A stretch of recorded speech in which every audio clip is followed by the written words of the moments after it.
ఒకరోజు సింహం నక్కని కలిసి నువ్వు నాకు ఫుడ్ తీసుకురాకపోతే నేను నిన్ను తినేస్తా అన్నదంట. అయితే ఆ నక్క ఆ గాడిద దగ్గరికి వెళ్ళి నిన్ను సింహం రాజుగా చేస్తుందంట అని పంపించిందంట.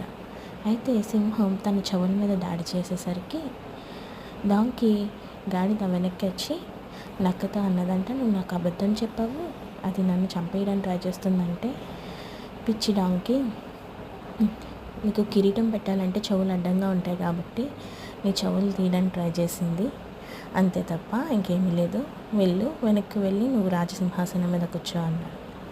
అప్పుడు మళ్ళీ గాడిద వెనక్కి వెళ్ళేసరికి ఈసారి సింహం తన తోకని దాడి చేసిందంట. అయితే మళ్ళీ పరిగెత్తుకుని వెళ్ళి నక్క దగ్గరికి వెళ్తే, మళ్ళీ నువ్వు నన్ను మోసం చేసావని అడిగితే, లేదు, నువ్వు సింహాసనం మీద కూర్చోవాలని నీ తోక అడ్డు కాబట్టి దాన్ని తోకని దాడి చేసింది, పద మన ఇద్దరం వెళ్దామని వెళ్ళేసరికి ఈసారి సింహం డాంకీని చంపేసిందంట. చంపేసి నక్కతో అన్నదంట, నువ్వు గాడిదని తినేసి దాని లివరు, గుండె, బ్రెయిన్ తీసుకురా అన్నదంట. అయితే నక్క అలాగే గుండె, లివరు తీసుకొచ్చింది కానీ బ్రెయిన్ తీసుకురాలేదంట.